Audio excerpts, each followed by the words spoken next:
네, 안녕하세요. 반갑습니다. 다산해도에서 전기를 가르치는 강사 남민수입니다. 자, 이번 시간에 우리 직류 발전기 문제풀이 첫 번째 시간 시작해 보도록 하겠습니다.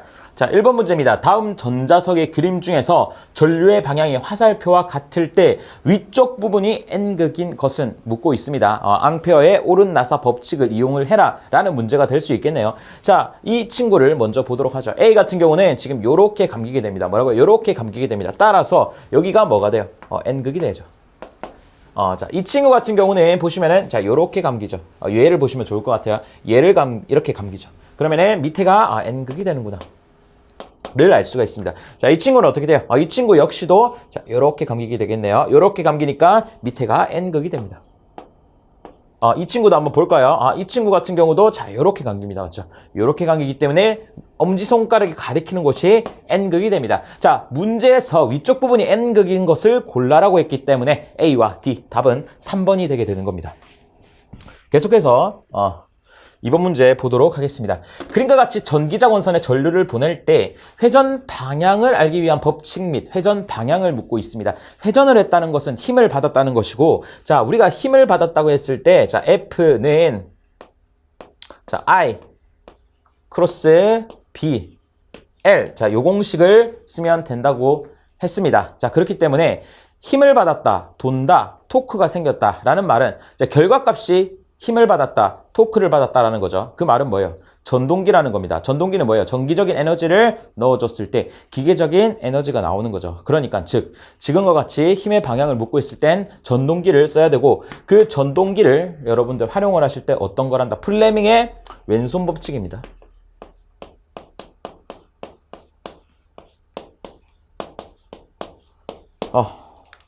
그 발전기는 뭐였어요? 발전기는 제가 어떻게 기억하라고 했죠? 오발 이렇게 기억을 하라고 했습니다.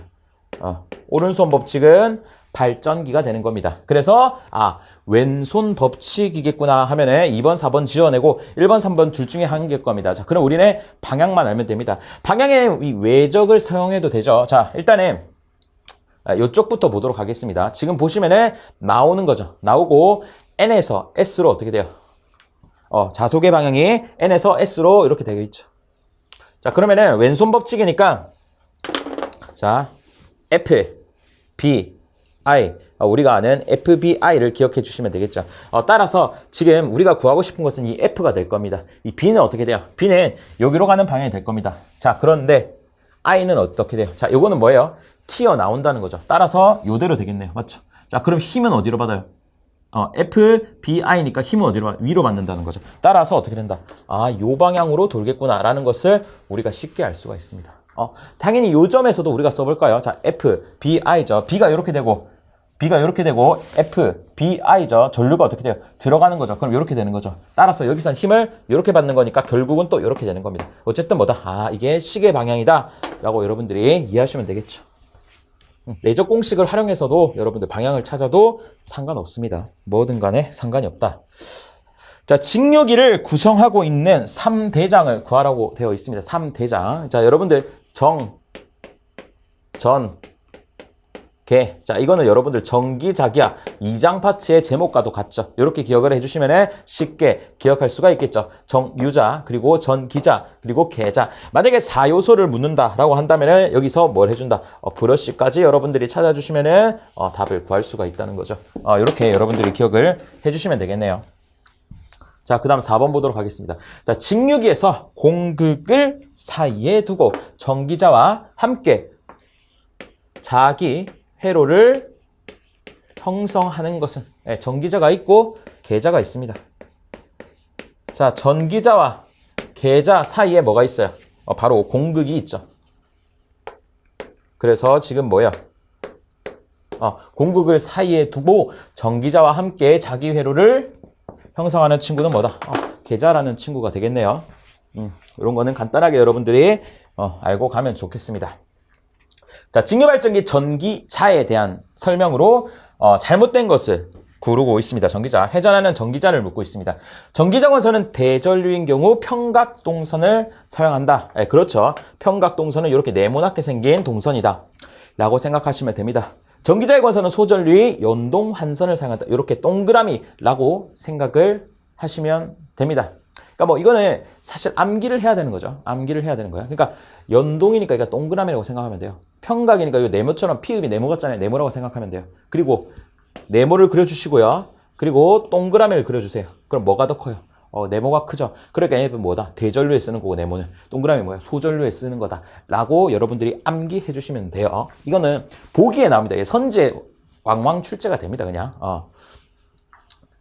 독단적으로 나오진 않아요. 무조건 선지로만 출제가 됩니다. 자, 세 번째, 소형기에는 반패 슬롯을 사용한다. 소형기에는 반패 슬롯을 사용을 합니다. 자, 그리고 중형 및 대형기에서는 가지형 슬롯을 사용한다라고 되어 있는데, 가지형 슬롯은 어디에 쓰인다? 얘도 소형기에 씁니다. 소형기에 씁니다. 보시면은, 자, 쭉 보시면은 가지형 슬롯, 소형 직류기에 쓰인다라고 나와 있죠. 그래서 자, 요런 그림들이 있습니다. 요런 것들. 근데 이거 여러분들 다 외울 필요가 없습니다. 그러니까 문제에 나오는 것만 기억하세요. 이번 문제를 통해 우리가 할 것은 뭐다? 소형기에는 반패 슬롯을 사용하는구나. 소형기에는 가지형 슬롯을 사용하는구나. 요것만 알고 넘어가시면 돼요. 외울 게 너무 많습니다. 그리고 출제 빈도가 너무 떨어져요. 그래서 요거는 요 정도만 여러분들이 공부를 하실 때 하시고 넘어가시면 되는 겁니다. 1번, 2번은 좀 잘 출제됩니다. 선제 왕왕 나와요. 그래서 제가 말씀드린 암기법으로 기억을 해주시면 좋겠죠. 자, 다음 건설법주. 직육에서 주로 사용되는 것은, 자, 제가 수업 시간에 뭐라고 했어요? 우리가 짜장면 곱빼기를 생각을 하라고 했죠. 그래서 고상권, 패로권, 그리고 2층권, 곱빼기, 이렇게 기억을 해주시면은 뭐 2번 여러분들 쉽게 풀 수가 있는 겁니다. 네, 계속해서 7번 보도록 하겠습니다. 직류기의 전기적 원선을 중권으로 하였을 때 다음 중 틀린 것은 이라고 되어 있습니다. 자, 그래서 중권, 그리고 타권, 제가 이렇게 비교를 하라고 설명을 드렸습니다. 자, 이 문제 같은 경우는 시험에 너무너무 자주 출제되는 유형입니다. 반드시 여러분들이 알고 가셔야 되고 틀리면 안 되는 문제예요.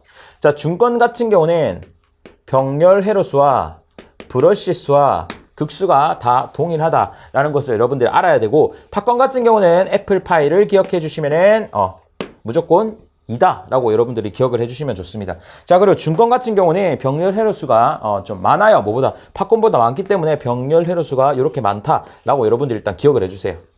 얘는 뭐예요? 두 개밖에 없죠. 이렇게 해주시고, 각각의 만약에 1A의 전류가 흘렀다, 1A의 전류가 흘렀다, 1A의 전류가 흘렀다, 1A의 전류가 흘렀다, 얘도 1A의 전류가 흘렀다, 1A의 전류가 흘렀다 했을 때 얘네들이 합쳐지게 되면은 여기는 몇 암페어 걸려요? 4A 걸리죠. 여기는 몇 암페어 걸려요? 2A 걸리죠.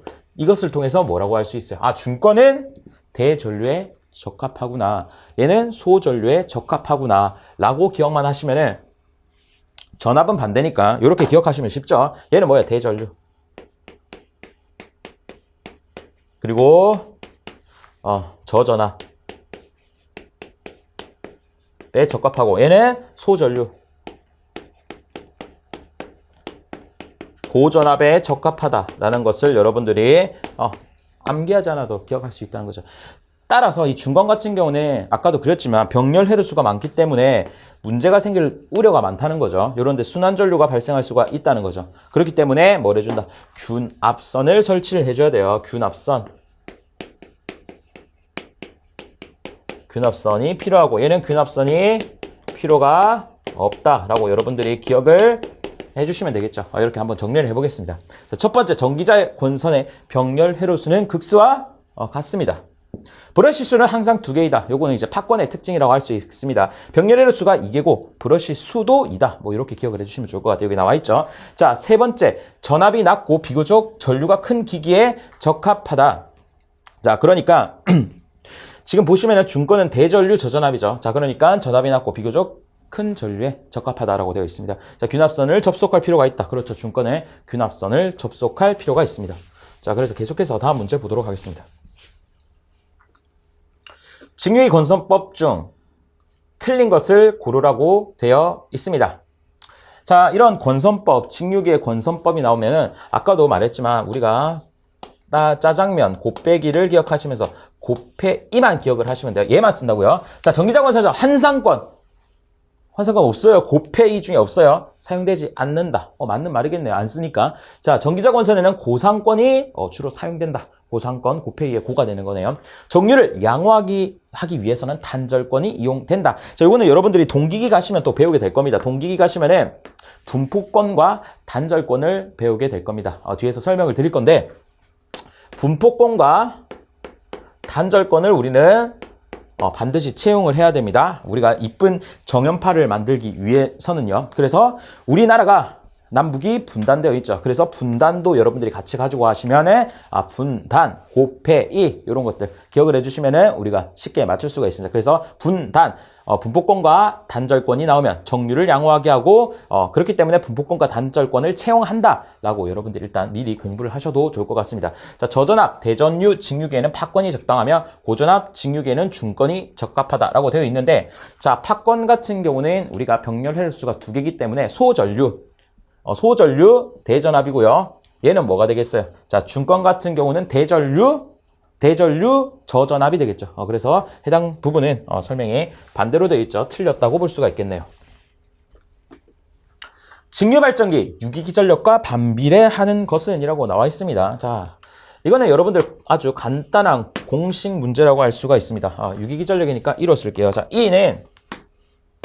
유기기전력 E는 60 A분의 뭐예요? P자판이죠. P자판이기 때문에 우리 유기기전력과 반비례하는 것은 밑에 있는 이 병렬 해로수임을 우리가 알 수가 있겠네요. 자, 그 다음 10번 문제 보도록 하겠습니다. 25kW 120V 1200rpm의 직류 타여자 발전기의 전기자 저항, 브러쉬 저항 포함은 0.45입니다. 뭐 어쨌든 전기자 저항이 0.45이래요. 자, 이 발전기를 전격 상태에서 운전하고 있을 때 속도를 200rpm으로 저하시켰다면 발전기의 유기 기전력은 어떻게 변하겠는가라고 나와 있습니다. 자, 여러분들 이런 문제가 나오시면 포인트를 잘 잡으셔야 돼요. 자, 이 문제의 출제 의도를 보면은 바뀐 게 딱 하나예요. 다른 건 다 똑같아. 1200이 뭐가 됐어요? 200이 되었다고. 속도만 변했어요. 그러면 계산 문제일까요? 계산 문제가 아닙니다. 비례식을 이용하라는 거예요. 자, 1200에서 200이 바뀌었다. 그랬을 때 유기기전력은 어떻게 되는가? 라는 말은 우리가 유기기전력과 속도와의 관계를 묻는 거예요. 뭐라고요? 유기기전력과 속도 간의 관계를 묻는 거예요. 왜? 속도를 이렇게 바꿨더니 유기기전력이 어떻게 돼? 다른 거는 다 낚시라는 거죠. 무슨 말인지 아시겠죠? 자, 그러면 한번 보도록 하겠습니다. 우리가 이 유기기전력이라고 하는 친구는 K, 파이, N으로 나타낼 수가 있습니다. 그렇죠. 그렇기 때문에 우리가 여기서 뽑아낼 수 있는 것이 여기서 유기기전력과 속도와의 관계를 알 수가 있네. 근데 여기서 비례하네 라고 바로 판단하시면 안 되겠습니다. 자, 왜 그랬냐면은 자, 지금 보시면은 이 파이라는 친구가 어떻게 돼요? 얘는 어차피 상수잖아요. 파이라는 친구가 일정해야 E와 N이 비례를 하게 되는 겁니다. 자, 그런데 이 파이가 일정하다는 조건이 문제에 나와 있습니다. 오디오 아무 데도 없는데요 라고 하실지 모르겠지만, 자, 문제에서 분명히 타여자 발전기라고 주었어요. 타여자 발전기라고 주었어요. 여러분들 복습하라고 한번 그려보도록 하겠습니다. 자, 타여자 발전기 같은 경우는 자, 이런 식으로 됨을 여러분들이 기억을 하실 겁니다. 자, 이렇게 우리가 어떻게 돼요? 여기에 전원을 공급을 해주면은 여기 계좌전류가 흘러서 여기에 자속을 보내는 친구를 알 수 있죠. 따라서 이게 뭐예요? 일정해요. 얘가 일정하다고요. 따라서 우리가 파이가 일정하니까 유기 기전력과 속도는 비례하는구나. 따라서 자, 속도가 1200에서 200으로 줄었죠. 몇 배 줄었어요? 6분의 1배 죽었죠. 그 말은 유기 기전력도 6분의 1배 줄어야겠죠. 그래서 답이 3번이 되는 겁니다. 그러니까 이 말만 길었지 요거를 요약하면 이런 거죠. 그냥 야, 파이가 일정한데 속도가 6분의 1배 됐어. 그럼 유기전력이 몇 배가 돼? 라는 문제라는 거죠. 그냥 다른 것들은 뭐다? 여러분들을 어렵게 만들려고 하는 낚시다라고 생각을 해주시면 되죠. 네, 계속해서 11번 문제 보도록 하겠습니다. 600rpm으로 회전하는 타여자 발전기가 있다고 합니다. 자, 이때 유기기전력은 150V, 여자전류는 5A다. 자, 이게 뭐다? 상황 첫 번째입니다. 뭐라고요? 상황 첫 번째입니다. 지금 현재 600rpm으로 회전하면서 유기기전력을 150V 내고 여자전류는 5A이다. 이게 첫 번째 상황입니다. 자, 그럼 두 번째 상황. 이 발전기를 800rpm으로 회전하여서 180V의 유기기전력을 얻으려면 여자전류는 몇 암페어로 해야 되는가? 이게 두 번째 상황이 되게 되는 겁니다. 그게 무슨 말이냐? 자, 첫 번째 상황에서는 분명히 600rpm으로 회전한다고 되어 있어요. 그랬는데 두 번째 상황에서는 이 600rpm이 800rpm으로 어떻게 됐어요? 변화를 했다는 겁니다. 맞죠? 자, 그 다음 첫 번째 상황에서 유기기전력은 몇 볼트라 했어요? 150볼트라고 했죠. 그런데 두 번째 상황에서는 이 유기기전력이 몇 볼트로 바뀌었다? 180볼트로 바뀌었다는 얘기예요. 맞죠? 자, 그리고 첫 번째 상황에서의 여자 전류는 5A예요. 자, 그럼 두 번째 상황에서는 여자 전류는 몇 A일까를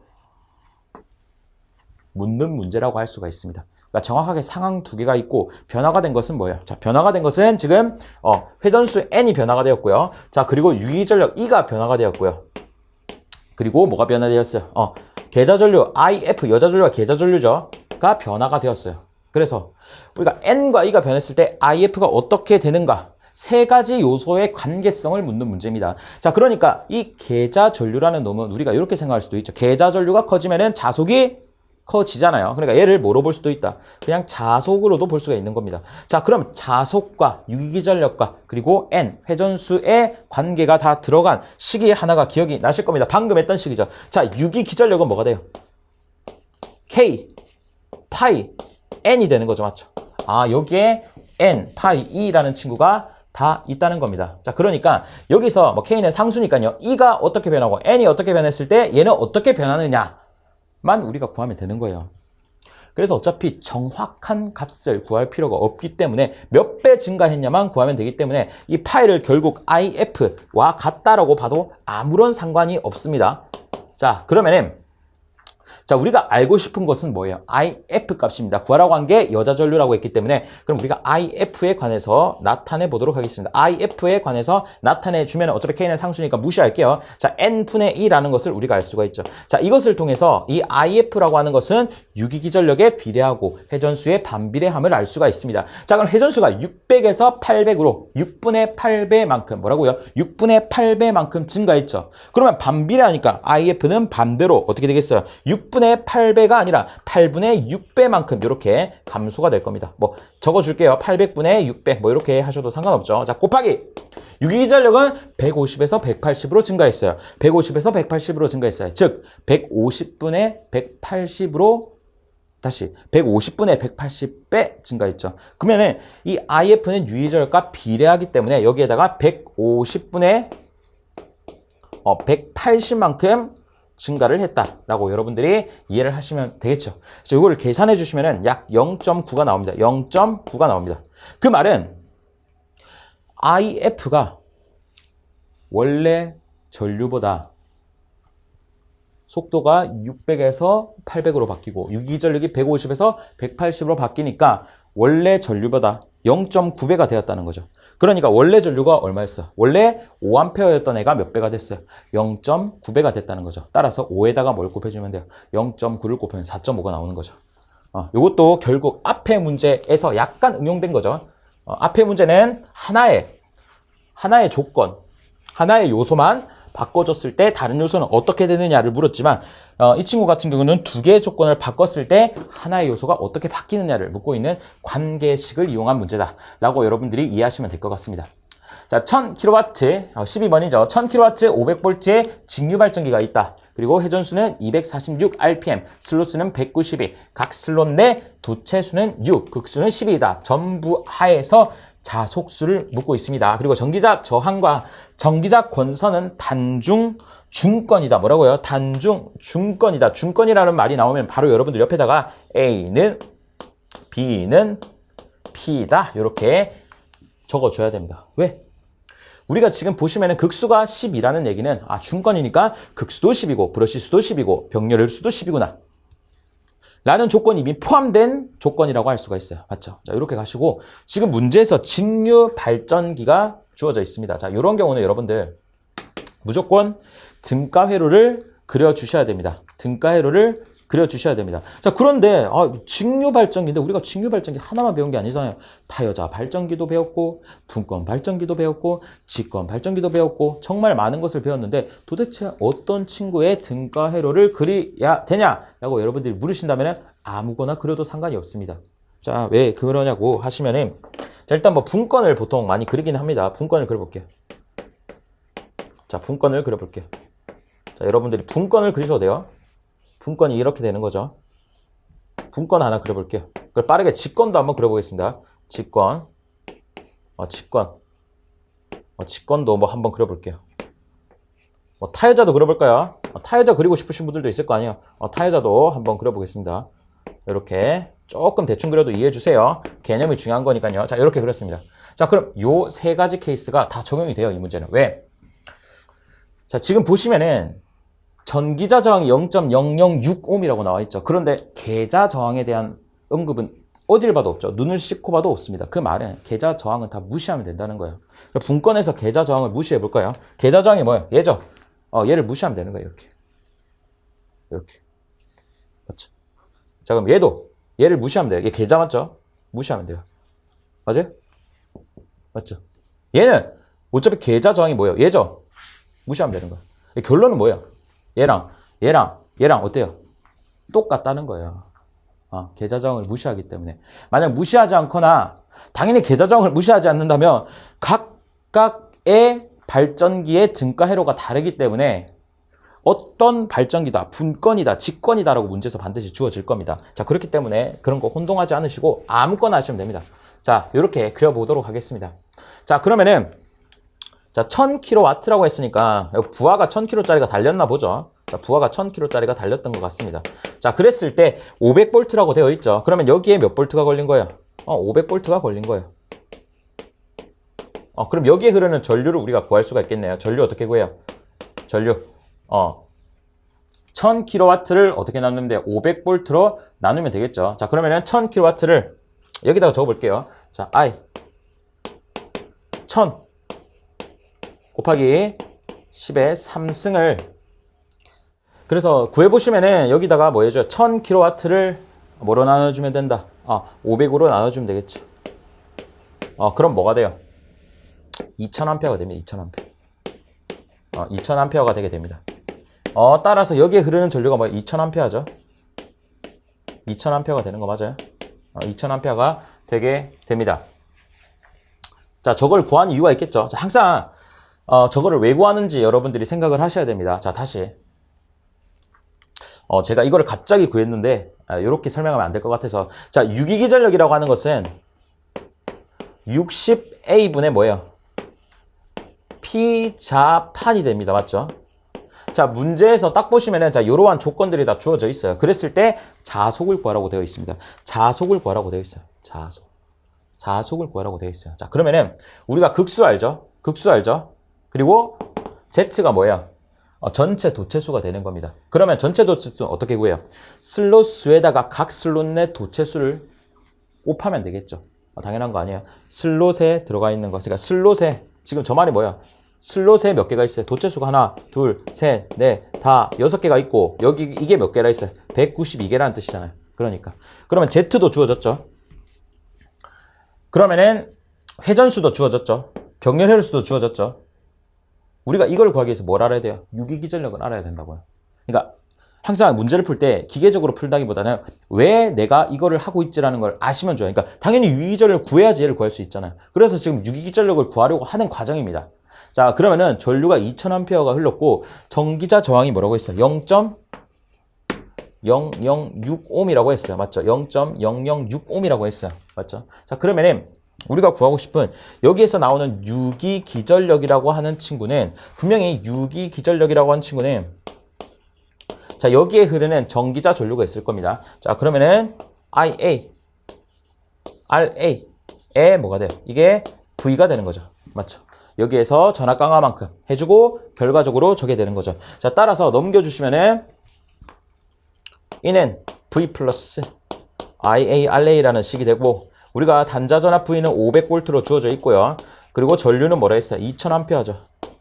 거기에다가 전기자 저항이 0.006이라고 했으니까 0.006이라고 했죠. 그러면 2000 곱하기 0.006은 얼마예요? 12V 맞아요. 그러면 512V죠. 뭐가? 유기기전력 이가. 따라서 여기에 대입만 해주면 되겠죠. 대입해 볼게요. 우리가 구하고 싶은 건 파이죠. 자, 뭐 이건 계산이죠. 자, 파이죠. 자, 그러면 2 곱하기 60A를 2 곱하기 60A를 뭐로 나눠줘요? P ZN으로 나눠주면 되겠죠. PZN으로 나눠주면 되겠죠. 따라서 우리가 E는 뭐예요? 510이죠. 그리고 60. 사실 여기서 A랑 P가 약분이 됩니다. 사실. 왜? 사실 이 조건도 필요 없어요. 뭐 극수 조건도 필요 없어요. 왜? 어차피 같잖아요. 같으니까 어차피 약분이 돼요. 맞죠? 같으니까. 그래서 Z는 뭐예요? 총 도체수죠. 총 도체수 뭐였어? 192에 각각 슬롯의 도체수 6이 되는 거죠. 그리고 N은 뭐예요? 회전수 246. 자, 요거를 여러분들이 계산기에 넣어주시면은 0.1084 나옵니다. 0.1084 웨버가 나옵니다. 여기까지 나오나요, PD님? 이렇게 해서 여러분들이 이렇게 풀어주시면 되는 겁니다. 항상 풀 때 여러분들 그냥 푸시는 것보다는 내가 왜 이걸 구해야 되고 왜 등가위를 써야 되고 왜 이 식을 써야 되고 이런 것들이 여러분들이 머릿속에 들어가셔야지 올바르게 쉽게 개념적으로 돌아가지 않고 풀 수가 있다는 거죠. 네, 계속해서 13번입니다. 6극 직류발전기의 정류자 편수가 130이고 단자전압이 220V일 때 직렬도체수가 132개이고 중건이다. 정류자 평간전압을 구하라 라고 되어 있죠. 자, 요거는 여러분들이 어떻게 해요? 그냥 공식을 암기하셔야 됩니다. V는 K분의 P가 되는 거죠. 요건 여러분들이 기억을 해주셔야 됩니다. 그래서 지금 보시면 K라고 하는 것은 정류자 편수가 되겠고요. 그리고 위에는 뭐가 돼요? 극수 곱하기 단자전압이 되는 거죠. 자, 6극이고요. 단자전압이 뭐야? 220이 되는 거죠. 그래서 여기 나눠주시면 6 하면은 6이 12, 6이 12, 12 이렇게 되는 거죠. 2. 그러면은 나눠주시면은 10V가 됩니다. 그래서 요거는 여러분들이 기억을 해주셔야죠. 이거는 공식을 여러분들 암기해 주셔야 됩니다. 이런 문제는 간간히 나옵니다. 이건 뭐 알면 틀리고 알면 맞고 모르면 틀리는 문제죠. 직류기에서 전기자 반작용이나 전기자 권선에 흐르는 전류로 인하여 생긴 자속이 무엇에 영향을 주는 것인가? 전기자 반작용이라고 하는 것은 주자속에 영향을 주는 친구입니다. 따라서 계자에서 나오는 게 뭐예요? 주자속이죠. 그래서 계자극에 영향을 주는 현상이다 라고 여러분들이 알고 계시면 되겠죠. 자, 15번입니다. 직류기에서 전기자 반작용을 방지하기 위한 보상권선의 전류 방향은 어떻게 된다 했어요? 직류기에서 전기자 반작용이 생기기 때문에 그거에 대한 메인 대책 여러분들 무조건 해야 되는 게 뭐다? 바로 보상권선을 설치를 해야 되는 겁니다. 그게 뭐예요? 메인이라고 했습니다. 항상 제일 주요한 전기자 반작용을 해결하는 데 가장 첫 번째로 달아줘야 되는 것이 바로 보상권선이다. 말씀을 들었고, 보상권선은 당연히 전류와 반대 방향. 자, 그러니까 전기자 전류와 반대 방향으로 여러분들 흘려줘야 되고, 어떻게 직렬로 설치를 해야 된다까지도 여러분들이 기억을 해주시면 되겠죠. 어떻게 직렬로 설치를 한다까지 여러분들이 기억을 해주시면 좋을 것 같습니다. 자, 계속해서 보도록 하겠습니다. 자, 직류기 전기자 반작용의 영향이 아닌 것은 이라고 묻고 있죠. 자, 첫 번째 정기적 중성축이 이동한다. 그렇습니다. 발전기는 회전 방향과 같은 방향으로, 그리고 전동기는 회전 방향과 반대 방향으로 중성축이 이동한다 라고 말씀을 드렸죠. 당연히 전기자 반작용이니까 주자속을 감소시키니까 주자속이 감소시킨다 라고 되어 있고요. 자, 세 번째 정류자 편 사이의 전압이 불균일하게 된다 라는 것도 여러분들이 제가 다 설명을 드렸습니다. 개념 시간에. 중성축이 이동을 하면은 중성축이라는 것은 뭐예요? 원래라면은 자, 여기 있던 친구들입니다. 여기 있던 친구들이에요. 그러니까 중성축에 있는 요 권선에는 전류가 흐르지가 않아요. 그래서 이 브러쉬와 이 사이에는 어떤 문제가 발생이 안 돼요. 전압의 불균일이 안 생긴다는 거예요. 왜? 전류가 안 흐르니까. 자, 그런데 전기자 반작용으로 인해 중성축이 이렇게 이동을 하게 되면은 자, 여기에 있던 브러쉬는 그대로 있게 됩니다. 여기에 있던 브러쉬는 그대로 있게 되는데 자, 여기에 중성축에 있는 전류는 흐르지 않죠. 그 대신에 여기에 전류가 어떻게 돼요? 여기 전류가 흐르게 됩니다. 자, 그러면 요 사이에 어떤 불균형이 발생한다라는 내용이라고 할 수가 있습니다. 그래서 앞에서 설명드렸으니까 여러분들 다 이해하실 거라고 판단됩니다. 자기연자 현상이 생기면 국부적으로 전압이 낮아진다. 자기연자는 여러분들 동기기 가시면 또 배우실 겁니다.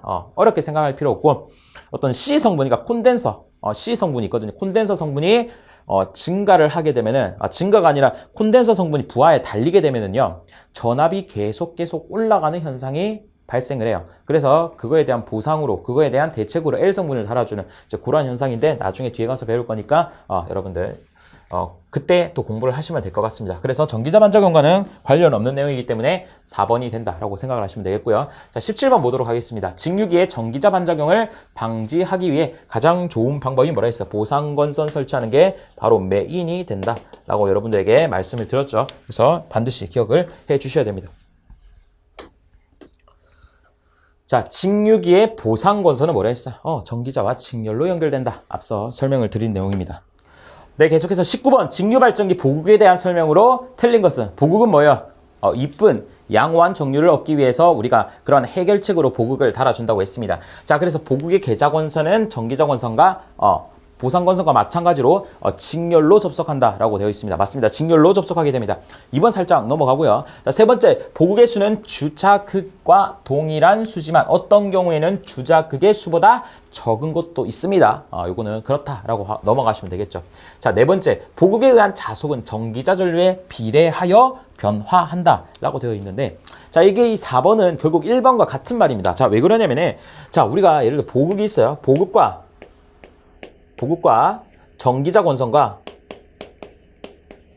어떻게 연결한다 했어요? 직렬로 연결한다고요. 직렬로 연결한다는 거예요. 자, 직렬 연결에서는 전류가 어떻게 해요? 일정하죠. 자, 그렇기 때문에 보극에서 흐르는 전류냐 전기자에서 흐르는 전류냐 어떻게 돼요? 똑같다는 거예요. 그렇기 때문에 전기자에서 흐르는 전류에 어떻게 돼요?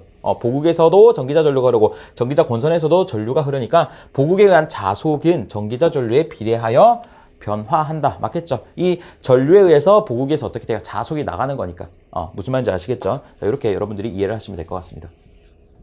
자, 그럼 2번은 어떻게 되는 거냐면은 제가 개념 시간에도 여러분들에게 설명을 해드렸습니다. 자, 우리가 N극 그리고 S극 이렇게 있습니다. 자, 이렇게 해볼게요. 자, 이렇게 해보겠습니다. 자, 발전기라고 해볼게요. 발전기라고 해볼게요. 자, 이렇게 했을 때 발전기가 이렇게 돌아간다고 해볼게요. 이렇게 돌아간다고 했을 때 보극의 극성은 어떻게 된다 했어요? 보극의 극성은 어떻게 된다 했어요? 보극의 극성은 얘 극성을 판단하고 싶다면은 그 다음 극성이라고요. 그러니까 회전 방향과 같은 방향. 그러니까 얘가 다시 회전 방향대로 간다고요. 그러니까 얘 극성을 구하고 싶으면은 그 다음 극성 뭐예요? 얘가 된다는 거예요. 그래서 S가 되는 거죠. 얘의 극성은 어떻게 돼요? 발전기가 이렇게 돌아가잖아요. 이렇게 돌아가잖아요. 그러면 그 다음에 뭐가 나와요? 계좌 N이 나오는 거죠. 자, 이렇게 되는 거예요. 이게 뭐야? 발전기죠. 그 말은 보극의 극성은 주자극 극성을 회전 방향으로 옮겨 놓은 것과 같은 극성이다. 자, 주자극이 뭐예요? 얘죠. 얘를 회전 방향으로 옮기면 어떻게 돼요? 이렇게 되는 거 맞아요? 그럼 여기는 뭐예요? N극 아니에요? 여기는 S극이죠. 틀리잖아요. 그래서 2번이 틀린 거예요. 요거는 어디에서 맞는 말일까요? 전동기에서 맞는 말이 될 수가 있죠. 왜? 자, 전동기 볼까요? 전동기에서는 어떻게 돼요? 다음에 오는 친구와 반대가 걸려요. 다음에 오는 친구와 반대가 걸려요. 자극을 회전 방향으로 회전하면은 얘는 N이 되는 거고 얘는 S가 되는 거 맞죠? 그래서 이거는 결국은 뭐예요? 직류 전동기에 대해서는 맞는 말이지만 직류 발전기에서는 반대로 됐으니까 틀린 말이구나 라고 여러분들이 이해하시면 되겠죠. 네, 계속해서 20번 보도록 하겠습니다. 직류 발전기의 정류 시간에 비례하는 요소를 바르게 나타낸 것은? 이라고 묻고 있죠. 그래서 정류 시간이죠. 시간이라고 하는 것은 우리가 거속시를 보시면 아시겠지만 거리 나누기 속력임을 알 수가 있죠. 네, 결론적으로 지금 시간에 비례하는 게 뭐예요? 거리예요, 거리. 그러니까 브러쉬가 이동한 거리를 구하라고 생각을 하시면 될 것 같습니다. 자, 그래서 그림을 가지고 왔는데 브러쉬가 있고요. 여기 브러쉬의 두께입니다. 그리고 여기는 델타는 뭐예요? 절연체입니다. 전류가 안 통하는 걸 절연체라고 하죠. 그랬을 때 우리가 분명히 개념 시간에 이 정류 시간이라고 하는 것은 정류라고 하는 것은 자, 여기서 출발을 해서 어디까지 갈 때? 딱 요까지 갈 때. 그러니까 이 친구가 어떻게 돼요? 요까지 갔을 때. 딱 절연체에 딱 지나갔을 때. 요 때를 얘기하는 거 맞죠? 요 때를 얘기하는 겁니다. 그러면은 이 브러쉬가 간 거리는 어떻게 구하냐? 자, 요렇게 생각하면 됩니다. 자, 여기 있던 애가 어디로 갔어요? 여기 있던 애가. 여기로 간 거 맞아요? 여기로 간 거 맞아요? 여기 있던 애가 어디로 갔어요? 여기로 간 거 맞아요? 요게 간 거리 맞아요? 그럼 뭐야? B-델타죠. 그래서 답이 B-델타가 되는 거예요. 아시겠죠? 네, 이렇게 여러분들 판단을 하시면 될 것 같습니다. 네, 다음은 직류기의 양호한 전류를 얻는 조건이 아닌 것은? 이라고 나와 있습니다. 자, 그러면은 우리가 양호한 정류를 얻기 위해서 이게 리액턴스 전압이죠. 리액턴스 전압이라고 하는 것은 L 곱하기 TC 정류 시간분의 EIC 이렇게 나타냈습니다. 그렇죠. 그렇기 때문에 우리의 목적은 뭐야? 이 리액턴스 전압을 작게 하면 어떻게 돼요? 양호한 정류를 얻는다는 거죠. 그렇게 하기 위해서는 얘를 어떻게 해줘요? 크게 해주고 얘를 작게 해주고 얘도 작게 해주면 되는 거죠. 자, 정류 주기를 크게 할 걸 맞습니다. 정류 코일의 인덕턴스를 작게 할 거 맞습니다. 리액턴스 전압을 작게 할 거 맞습니다. 브러쉬의 접촉 저항을 어떻게 해야 돼요? 접촉 저항을 I는 R분의 V죠. 자, 얘를 어떻게 해줘야 돼? 얘를 크게 해줘야지. 접촉 저항을 크게 해줘야지 얘가 어떻게 돼요? 줄어들게 되는 거죠. 따라서 단락 전류가 줄어들게 되는 거니까 얘가 작아져야 되는 거죠. 다시. 브러쉬 접촉 저항을 크게 해야 됩니다. 왜? I는 R분의 V가 되는 겁니다. 크게 해야지 뭐가 돼요? 얘가 작아져서 결국 얘가 작아진다는 거죠. 그래서 이렇게 이해하시면 될 것 같습니다. 22번입니다. 직류기의 정류작용에서 전압 정류를 하려고 한다. 전압 정류는 뭐예요? 보극을 설치하는 거죠. 그래서 정류작용에서 전압 정류는 뭐다? 보극을 설치한다. 라고 여러분들이 이해해 주시면 되겠죠. 계자를 이동시킨다, 탄소 브레스를 단락시킨다, 환산건선을 분리시킨다. 상관없는 내용입니다. 23번 직류기의 정류작용에 대한 설명으로 틀린 것은 이라고 되어 있습니다. 직류기의 정류작용에 대한 설명으로 틀린 것은 리액턴스 전압을 상쇄시키기 위해서 보극을 둔다. 이쁜 정류를 만들어내기 위해서 제일 메인이 되는 방법이 보극이 되겠죠. 자, 정류작용은 당연히 직선 전류가 된다. 여러분들 다 아시겠지만 잠깐만 그려드리면은 자, 직선 전류가 뭐예요? 양호한 이상적인 전류죠. 그리고 이러한 전류도 뭐다? 정연파, 이쁜 전류가 되는 겁니다. 그 밖에 자, 이러한 전류는 어떻게 된다 했어요? 다 안 좋은 정류다라고 여러분들에게 설명을 드렸죠. 자, 그래서 정류작용은 직선 정류가 되도록 한다. 맞습니다. 보상건선은 정류작용에 큰 도움이 된다. 당연히 메인이 되는 것은 보극을 설치하면 되는 겁니다. 그런데 보상건선 역시도 정류작용에 큰 도움이 됩니다. 왜 그러냐고 하시면은 이 보상건선이라고 하는 것은 메인이 되는 역할이 전기자 반작용을 막아주는 거죠. 그러니까 주자속에 방해가 되는 전기자 반작용을 없애주는 친구잖아요. 그러니까 전기자 반작용이 많게 되면은 어쨌든 간에 파형이 찌그러지게 됩니다. 그러니까 이쁜 파형이 안 나온다는 거예요. 정류가 잘 안 된다는 거죠. 그렇기 때문에 이 보상건선을 닮으로써 전기자 반작용을 줄여줘서 이쁜 파형을 얻어낸다라고 여러분들이 이해하시면 되겠죠. 자, 보상건선이 있으면 보극은 필요 없다. 이런 말이 안 되는 거죠. 당연히 메인이 보극입니다. 그렇기 때문에 보극도 필요하고 보상건선도 필요하고 보상건선이 있다고 해서 보극이 필요 없고 이런 개념이 아닙니다. 그래서 4번이 틀렸다라고 여러분들이 보시면 될 것 같습니다. 자, 그래서 이번 강의는 여기까지 하도록 하겠습니다. 네, 수고 많으셨습니다.